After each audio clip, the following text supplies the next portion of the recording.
Dans la douleur, elles étaient là pour lui. Samedi 10 février 2024, Emmanuel Philibert de Savoie a assisté aux obsèques de son père, le prince Victor-Emmanuel de Savoie, décédé quelques jours plus tôt à 86 ans. Particulièrement touché, il a heureusement pu compter sur sa femme, Clotilde Courreau, et ses deux filles Vittoria et Louisa, un trio discret et plein d'élégance derrière lui.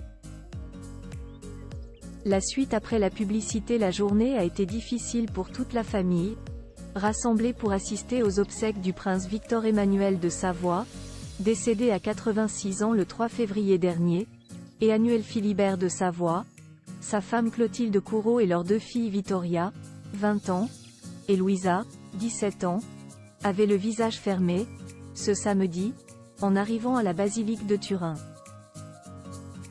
Affecté par la mort du patriarche du clan, dont la personnalité controversée avait souvent été critiquée dans les médias, le couple et les deux jeunes filles ont pourtant tenu leur rôle jusqu'au bout, avec beaucoup de dignité.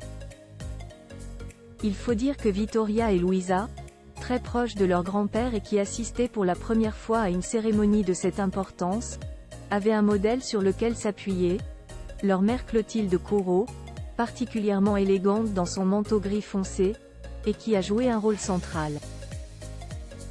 Perchée sur des escarpins à très hauts talons, l'actrice française a en effet soutenu son mari dans la peine avec beaucoup de discrétion, mais est aussi restée près de ses filles, et notamment de sa cadette Louisa, pour les aider à gérer un événement si important. Le visage fermé sous son parapluie, elle n'a d'ailleurs pas hésité à rester en retrait avec elle, avant d'accompagner les deux jeunes filles pour dire un dernier au revoir au cercueil du prince italien.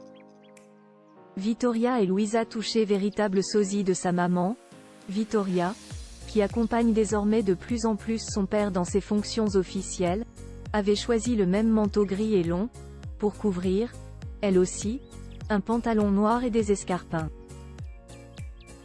La jeune Louisa, quant à elle, avait choisi un très long manteau noir pour couvrir une jupe, mais c'est surtout son visage plein de larmes qui a marqué à la sortie de l'église, où environ 200 personnes, dont plusieurs membres de familles royales étrangères, s'étaient rassemblées pour un dernier au revoir.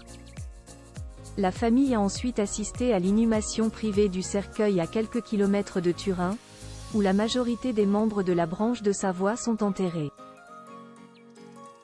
Et va pouvoir désormais reprendre sa vie.